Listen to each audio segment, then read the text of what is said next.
Friends, today we are going to understand the remaining questions of exercise 17.2. The chapter is congruency of triangles.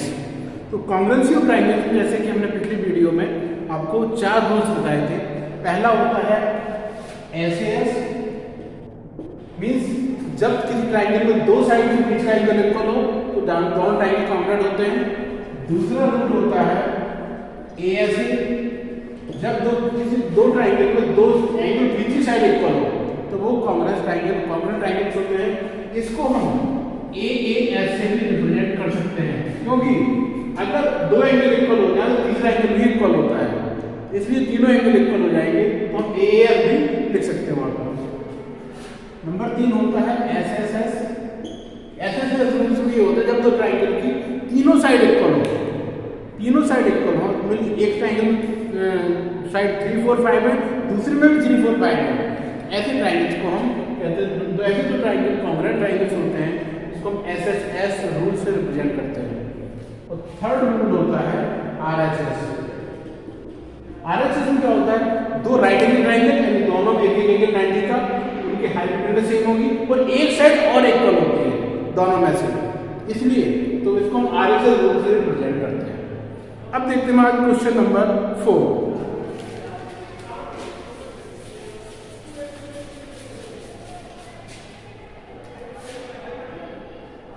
Question number 4, exercise 17.2. In this, a figure is given to you. CD is a straight line.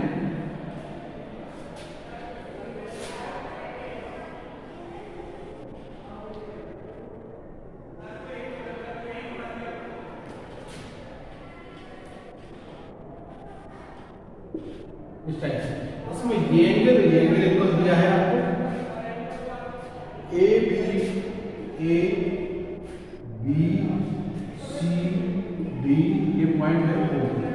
ये angle इसके equal दिया है और ये side इसके equal दी है, तो हमें प्रूव करना है ट्राइंगल कॉन्ग्रुएंट है.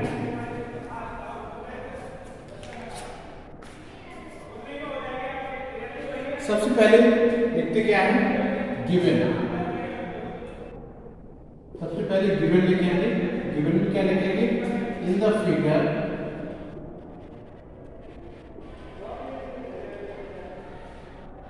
Angle A is equal to angle B, side AO equal to BO.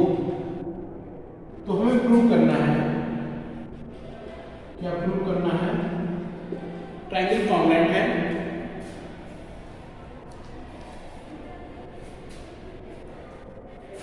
अब देखें आप प्रूफ में आएंगे सीधा. प्रूफ क्या प्रूफ करना, first angle AOC equal to BOD. AOC ये एंगल इक्वल होंगे, क्यों होंगे, ये vertically opposite angle. Vertical opposite मतलब जब तो लाइन इंटरसेक्ट करती है तो पॉइंट ऑफ इंटरसेक्शन पर जो एंगल बनते हैं उनमें आमने सामने के एंगल्स इक्वल होते हैं, इनको हम वर्टिकली अपोजिट एंगल्स कहते हैं. Angle AOC is equal to angle BOD. Reason vertically opposite angles. अब देखें आप, in triangle AOC and triangle BOD, angle A is equal to angle B, it is given to you. Angle side AO equal to BO, it is also given to you. और angle AOC equal to angle BOD, this is by vertical opposite angles. तो हम देख रहे हैं कि दोनों triangle में दो एंगल बीच साइड इक्वल हो गए. Angle side angle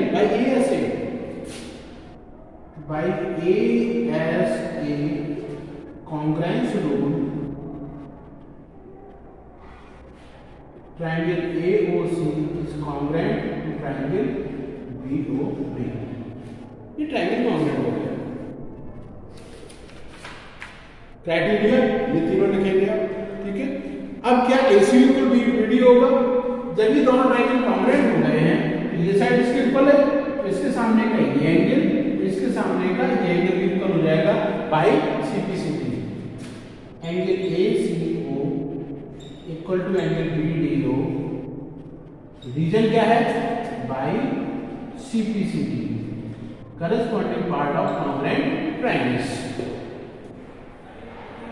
So this question has been completed.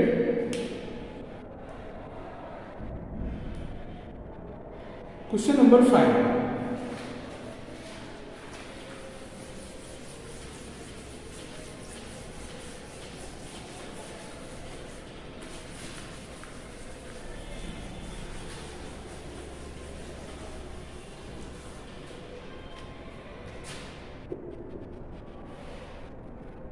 Figure is given.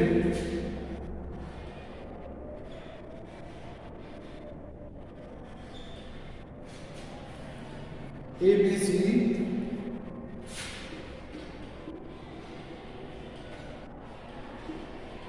ये साइड स्क्वायर ये साइड स्क्वायर, क्या दोनों लाइनें कॉन्ग्रुएंट होंगी? देखें,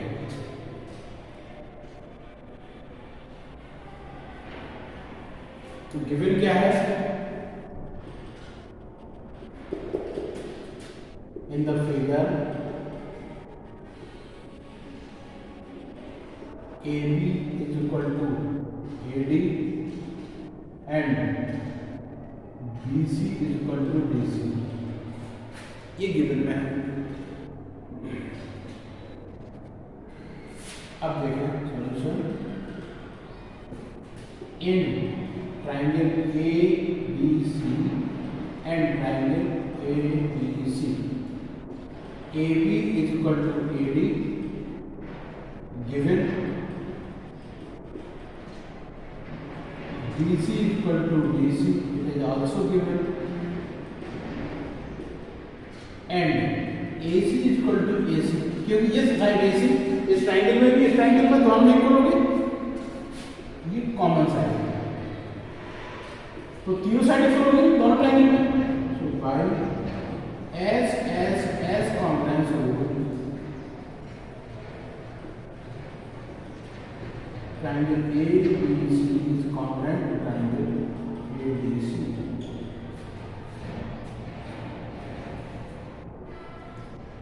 Therefore, two triangles are congruent. Okay. See next question number 6.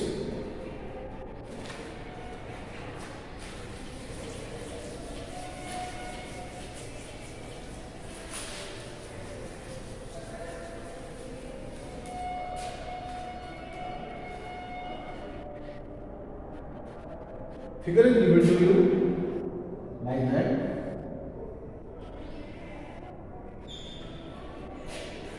ABCD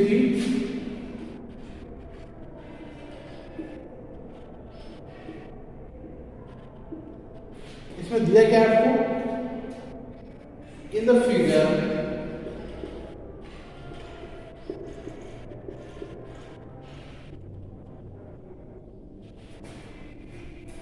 AB equal AD,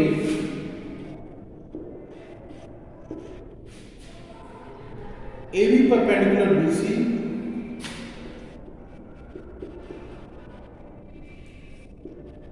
and AD perpendicular CD, and the third pair corresponding part to the triangle ABC RHS are congruent. अब देखिए in triangle ABC and triangle ADC,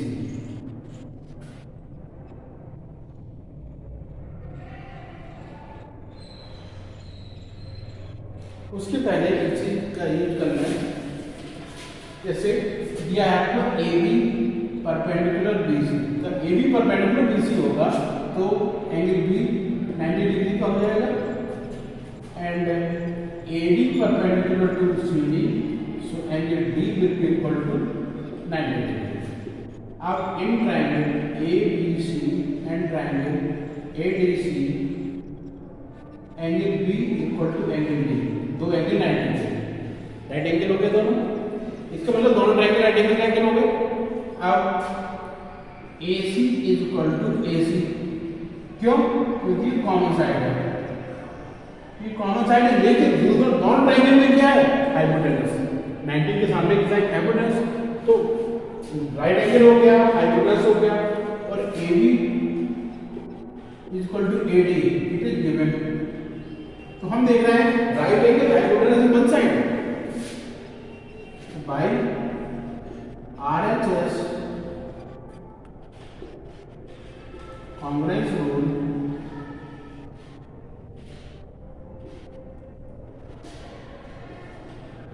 triangle ABC is congruent to triangle ADC।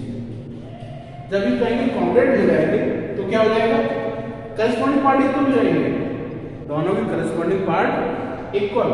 तो इसकी third side ये, इसकी third side ये equal हो जाएगी।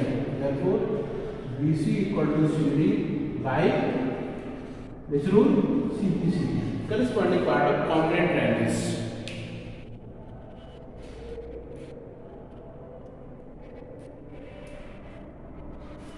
Now see question number 7. Read the question first.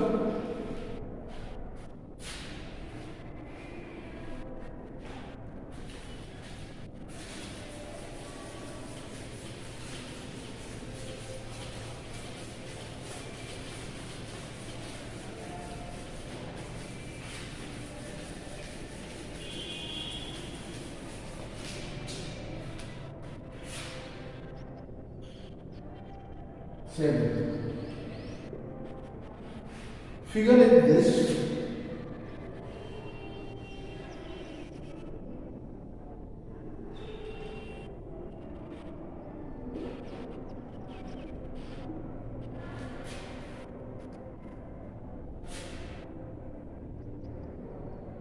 Yes, equal.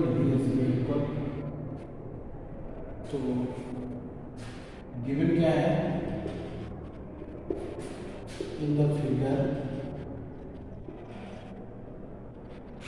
AB is equal to AD and BC is equal to DC.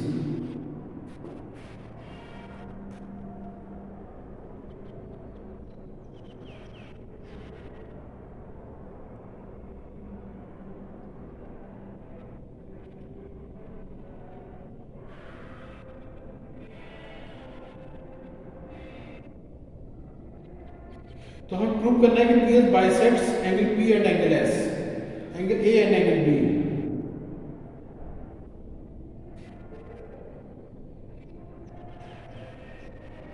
हमें prove क्या करना है, लिखना है prove AC bisects angle A and angle C। Means ये angle इसके equal दिखाना है, ये एंगल इसके इक्वल दिखाना है, ये एंगल इसके इक्वल और ये एंगल इसके इक्वल दिखाना है, डिफर नहीं है। ओके, ये प्रूव करना है। Proof so in triangle ABC and triangle ADC, ABC ADC में देखें हम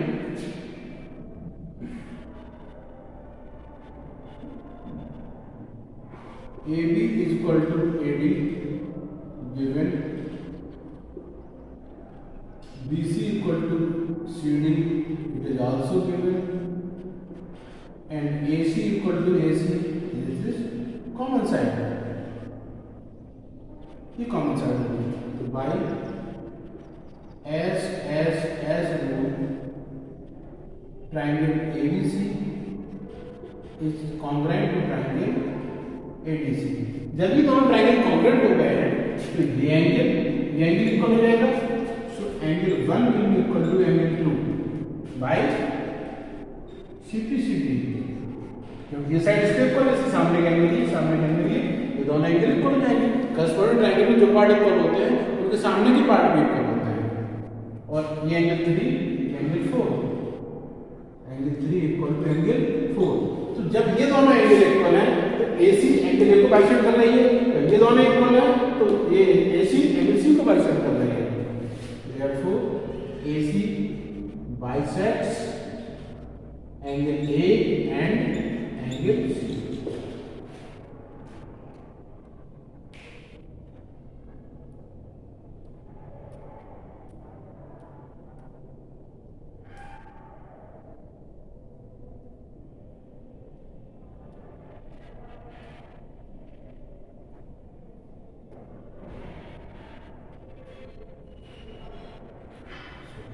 सो ये क्वेश्चन कंप्लीट करेंगे आप आगे नेक्स्ट वीडियो में. Okay, that's all for today.